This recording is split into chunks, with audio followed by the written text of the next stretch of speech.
Ça va ou quoi? Alors les gars, je vais vous mettre en condition dès le début de la vidéo. Je suis rentré totalement bourré à 6h30 du matin. J'ai dormi même pas 3 ou 4 heures, ce qui peut expliquer du coup ma gueule de con comme d'habitude. Ça explique donc mes yeux de fatigué et de défoncé. Ça explique également aussi ma tenue de la flemme. Mais bon, c'est pas le sujet de la vidéo. On va pas parler également de mon délit de faciès ni de ma tenue vestimentaire. On va bien sûr parler aujourd'hui de l'épisode 2 de Sword Art Online Alicization, avec bien sûr l'épisode 2 qui était vraiment dans la continuité du premier, qui était vraiment excellent. D'ailleurs, je le dis au passage, cette vidéo est normalement faite pour être illustrée avec des images de l'épisode ou du moins des extraits vidéo de l'épisode comme je fais d'habitude.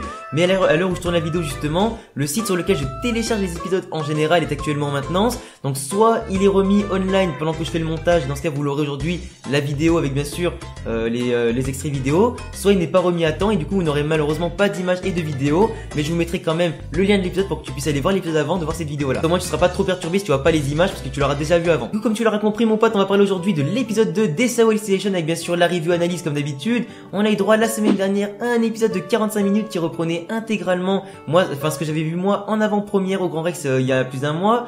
On avait eu droit à un cliffhanger de malade qui nous avait laissé sur notre fin. L'épisode était totalement insane du début à la fin. On avait surkiffé redécorer les personnages, découvrir un petit peu les infos sur le nouveau monde qui nous attend, les nouvelles péripéties justement qui vont attendre Kirito dans Alicization. On avait eu donc, comme je l'ai dit, un cliffhanger qui mettait Kirito dans le coma. Il avait reçu du coup une seringue empoisonnée de la part d'un des anciens membres de Death Gun. Donc forcément, on se demandait est-ce que Kirito va mourir, est-ce qu'il est inconscient, à l'hôpital, dans le coma. Bref, énormément de questions. Il n'y aura pas forcément de réponse du coup dans cet épisode-là parce que du coup, on l'avait quitté Kirito en train de s'endormir. Cette fois-ci, il se réveille dans un monde qui n'est pas le sien, un monde qui lui bouleverse un petit peu l'essence. Il se pose énormément de questions dès son réveil. Il sait pas s'il est dans la réalité, il ne sait pas s'il est dans un rêve, il ne sait pas s'il est dans un monde virtuel. Tout autour de lui paraît ultra réaliste, tout lui paraît vraiment hyper vrai, que ce soit l'environnement qui bouge, les éléments, le vent, l'eau quand il la boit, que ce soit également les animaux, comme j'ai dit, comme les papillons, que ce soit également, tout son environnement évidemment, qui lui bouleverse l'essence et qui le perturbe un petit peu pour savoir dans quel monde et du coup dans quelle réalité il se trouve. Il se pose donc énormément de questions, du coup il en vient à la conclusion qu'il s'agit pas du monde réel mais bien sûr de l'Underworld comme il a pu le tester dans certaines expériences avec notamment Kikooka qui a mis à jour ce projet. Malheureusement, en général, il se dit donc très vite au niveau de la logique que quand il a accès à l'Underworld, il perd ses souvenirs de la réalité et inversement, quand il va dans la réalité, il perd les souvenirs qu'il avait de l'Underworld. Du coup, il se dit qu'il va falloir qu'il contacte vite l'administrateur, qu'il se dise bon, il y a un petit coup dans le potage, il va se dire que justement, faut pas qu'il ait souvenir de la réalité, sinon ça viendrait perturber un peu l'expérience. Il se dit que c'est pas normal qu'il ait accès à ses souvenirs. Il essaie de contacter l'administrateur Kikooka, il n'y arrive pas. Il essaie d'ouvrir des commandes avec le système, il n'y arrive pas non plus. Et encore moins de se déconnecter. Il garde toujours en tête le fait qu'il est toujours dans un monde virtuel, mais avec une réalité qui est vraiment hyper poussée de ouf. Il se dit toujours qu'il est dans l'Underworld et que du coup, là, exceptionnellement, il a droit, du coup, de garder ses souvenirs. Il ne sait pas pourquoi il a replongé dans ce monde-là, parce que bon, on a quand même des doutes sur le fait que ce soit le mec avec sa seringue qui l'ait propulsé là-dedans. Ça serait plus à la limite un coma et un grand rêve éveillé que Kirito aurait fait avec du coup le mélange de ses souvenirs par rapport à l'Underworld et tout ça. Mais en fait il est bien dans l'Underworld, il a bien replongé à nouveau. On ne sait pas encore ni comment ni pourquoi, mais à mon avis on le saura plus tard. Il décide du coup de se lever, de pas perdre de temps et d'explorer un petit peu le monde qui l'entoure. Il a des petits souvenirs un petit peu qui lui reviennent par rapport à Eugeo et Alice, par rapport à tout ce qu'il avait vécu dans ses premières expériences et comme on l'avait vu notamment dans l'épisode 1 lorsqu'il avait plongé une des premières fois dans ce monde là. On l'avait vu un petit peu nostalgique, il dit j'ai le cœur serré parce que j'ai des trucs un petit peu qui me reviennent en tête, qui me tiennent à cœur. On le voit justement que comme par hasard, il va tomber sur le grand arbre qui s'appelle Gigas Cedar. Gigas Cedar, donc pour vous expliquer rapidement un petit peu, c'est un grand arbre qui est censé être coupé par les bûcherons qui reçoivent du coup la tâche sacrée pour le découper au fur et à mesure des siècles et des générations. C'est un arbre qui est nécessaire de couper parce qu'en fait il puise dans les ressources du sol pour appauvrir on va dire l'environnement aux alentours, pour justement récupérer tout ça. Ça empêche les gens et des villages et du moins la population de développer leurs champs, de développer leur commerce et tout ça à cause de cet arbre qui bouffe un petit peu les sources vitales qui est autour de lui.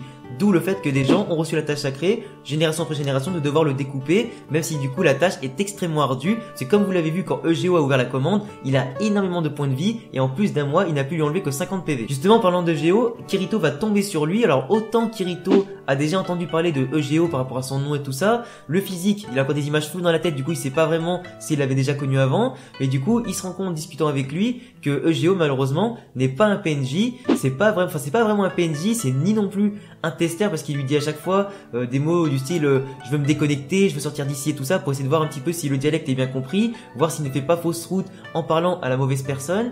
Il se dit que peut-être EGO ne comprend pas son dialecte parce qu'en fait il a peut-être perdu ses souvenirs de la réalité comme lui à l'époque quand il faisait les expériences. C'est aussi pour ça que EGO est du coup toujours dans le doute parce qu'il a vraiment une attitude on va dire très réaliste, EGO, plus qu'un PNJ normal en tout cas. C'est pour ça que Kirito est totalement perturbé et à mon avis, il se rend compte que dans ce monde-là, les PNJ ou du moins tous les personnages qui sont créés et qui ont du coup vécu et grandi ici, c'est des personnages qui obéissent, on va dire, à un système de règles dont on reviendra un petit peu tout à l'heure, mais surtout qui obéissent pas à des lois informatiques, mais surtout à de vrais floodlights, du coup, donc de vraies âmes humaines qui peuvent interagir comme bon leur semble, avec les vraies expressions faciales, les vrais sentiments et tout ça. C'est pour ça que ce monde-là est extrêmement riche, il est extrêmement réaliste, il est extrêmement bien poussé, parce que comme on l'avait vu dans l'épisode 1, quand Kirito l'expliquait un petit peu, la base de l'expérience de l'Underworld, c'est vraiment de retirer, ou du moins de copier la floodlight qui est donc prise dans le cerveau, parce qu'apparemment l'âme humaine serait dans le cerveau actuellement et dans la floodlight. Donc si tu étudies celle-là, si tu arrives à l'extraire de quelqu'un, la copier et l'intégrer du coup dans un jeu et la donner à un personnage précis, ce personnage-là pourra se développer, acquérir du coup sa propre floodlight, sa propre âme humaine, se développer avec ses sentiments et tout ça,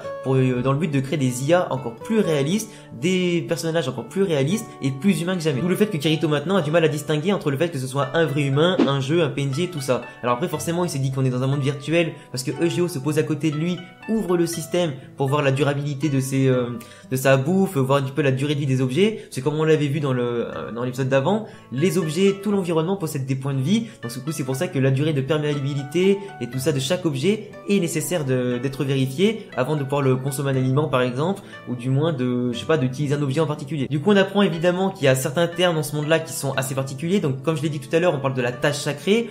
Toutes les personnes dans ce monde-là qui ont l'âge de 10 ou 11 ans reçoivent une tâche sacrée. Ça peut être n'importe quoi, comme bûcheron, comme EGO. Ça peut être du moins, mage, apprendre les arts de la magie, que ce soit également, faire boucher, enfin tout ce que tu veux. En gros, tous les métiers du monde qui te sont assignés dès l'âge de 10 à 11 ans.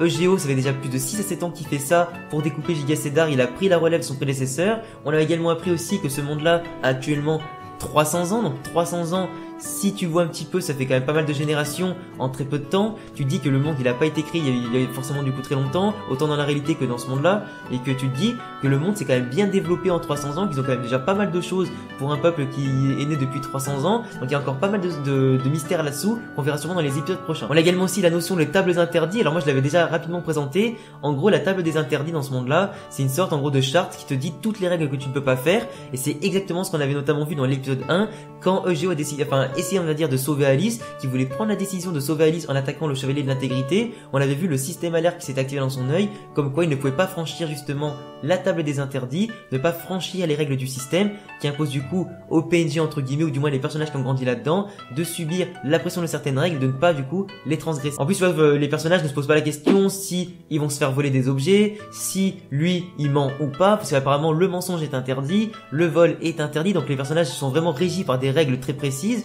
Aucun des personnages dans ce monde-là n'ose plutôt franchir les limites, ils n'osent pas transgresser les règles, et c'est pour ça justement que ça fait une différence entre ces humains-là et Kirito qui, forcément c'est un vrai humain. Les humains ça va en dehors des limites, ça va au-delà des limites, ça aime pas trop forcément l'autorité, ça aime bien transgresser les règles, mais du coup c'est pour ça qu'on voit aussi la différence entre des humains qui ont grandi dès le début avec la notion de ne pas franchir les règles, et du moins s'ils essayent, le système les alerte directement et du coup les arrête directement dans leur tâche. Mais sinon, Kirito du coup se rend compte qu'il y a vraiment un truc qui régit cet univers-là et qui n'est pas forcément normal, et qui est sûrement aussi hors de portée de toute autorité humaine à l'intérieur de ce jeu-là. Voilà, donc EGO et Kirito dans l'épisode, ils vont passer la plupart de leur temps à parler. Il va expliquer quelques trucs sur son univers-là, ils vont voir vite fait les trucs du système pour que Kirito puisse s'en rendre compte qu'il est dans un monde virtuel. Il lui explique tout ce qui est tâche sacrée, table interdite et tout ça. Il parle également du métier de EGO. Justement après, Kirito va essayer de l'aider un maximum pour l'aider dans sa tâche sacrée pour pouvoir réduire sa dose de travail. Ils vont mettre du coup chacun entre 500 coups l'après-midi et 500 coups le matin. Du moins EGO avait déjà mis 1000 coups le matin, mais du coup après ils se sont partagés les 1000 coups restants de l'après-midi. Donc après c'est pour ça aussi qu'on voit également que la tâche n'est pas forcément facile parce que Kirito a essayé plusieurs fois, à chaque fois il a tapé à côté de l'encoche qu'avait déjà fait Geo, du trou creusé dans l'arbre du coup, et forcément c'est pas très facile, du coup Geo se fout un petit peu de sa gueule, Kirito foire un petit peu ses mouvements, ce qui est un petit peu normal après parce qu'il a pas forcément l'habitude de voir son corps utilisé dans un monde virtuel mais qui possède quasiment les mêmes attitudes que son propre corps en fait, et c'est justement aussi là qu'on va voir un petit peu plus tard des choses très intéressantes par rapport à cet univers là et surtout les capacités que tu peux avoir. Parce que autant après Kirito lui a dit oui j'ai perdu la mémoire machin, je sais pas d'où je viens, je me suis réveillé dans la forêt, quand Geo va amener Kirito dans le village, alors autant personne se pose des questions sur le fait que Kirito ment ou pas, d'où il vient ou pas, et du coup il l'héberge gratuitement sans poser de questions, mais du coup on voit que déjà il y a un personnage qui s'appelle, alors je sais plus là de nom, si c'est Jink ou un truc dans le genre, là je l'ai plus le nom sous les yeux, donc du coup au pire je le mettrai en une petite étoile au cas où, mais c'est là aussi qu'on se rend compte que dans cet univers là en fait ils ont pas forcément la notion du mensonge et tout ça. Et Kirito va justement lui dire, ma tâche secrète à moi c'est épéiste, parce qu'il a pensé naturellement, il a vu que ce personnage là possédait une épée, il s'est dit c'est mon talent naturel, c'est ce que je sais faire le mieux, donc c'est pour ça qu'il a dit qu'il faisait épéiste en général comme métier. Et c'est justement à partir de là qu'on a pu voir que même dans ce monde là, les compétences d'épée qu'il pouvait y avoir à l'époque dans Sword Art Online ou dans Alpha Online, c'était justement des compétences qui ont quand même été intégrées à ce système-là. Kirito a fait la pause d'une technique qu'il avait à l'époque dans Sword Art Online. L'épée s'est mis en surbrillance comme quoi il allait activer une technique d'épée.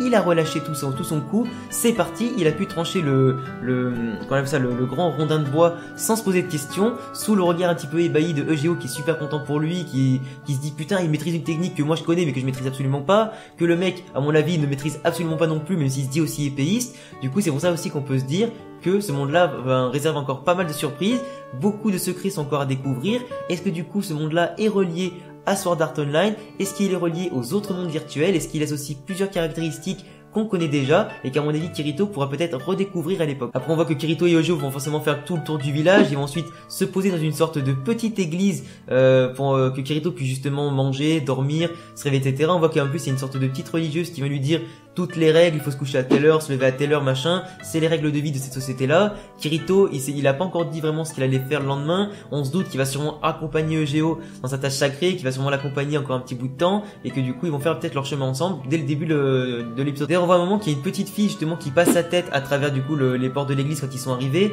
Geo la regarde mais détourne un peu le regard comme s'il était triste. Du coup est-ce que ce personnage-là de la petite fille a un lien avec Geo? Est-ce que du coup ils sont amis? Est-ce qu'ils se connaissent depuis très longtemps? À mon avis oui, vu que c'est le même village et qu'à mon avis tous les personnages se connaissent, mais est-ce qu'ils ont un lien particulier avec, entre lui et elle? Ça reste à voir, on verra bien dans les prochains épisodes. Donc voilà les gars, je pense avoir fait le tour de l'épisode 2 de Sword Art Online Alicization. J'ai parlé un petit peu du fait que Kirito était perdu dans la réalité, dans ses rêves, dans l'Underworld.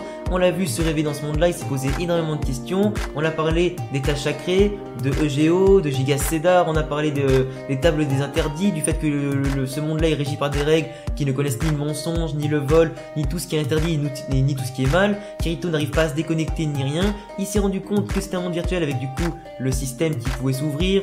Il y avait également les techniques d'épée qui ont été redécouvertes par lui-même dans ce monde-là. Il y a énormément de secrets encore. Ce monde-là cache énormément de choses et j'ai très hâte en tout cas de voir la suite pour découvrir tout ça avec vous. Donc voilà les gars, c'est tout pour cette vidéo. Si t'as kiffé cet épisode 2 de Sword Art Online Alicization, mais écoute, dis-le moi en commentaire, donne-moi tes impressions également en commentaire. Si tu l'as pas vu, je te mets quand même le lien en description pour que tu puisses d'abord aller voir l'épisode avant de voir ma vidéo pour ne pas être spoilé. Dis-moi également ce que tu penses de mon contenu en ce moment, que ce soit Fairy Tail, SAO, Inazuma, les jeux vidéo, enfin tout ce que je peux faire en ce moment sur ma chaîne. Ça me fera super plaisir. Abonne-toi, laisse un pouce bleu. Rejoins-moi sur tous les réseaux et bientôt pour une prochaine vidéo. Ciao!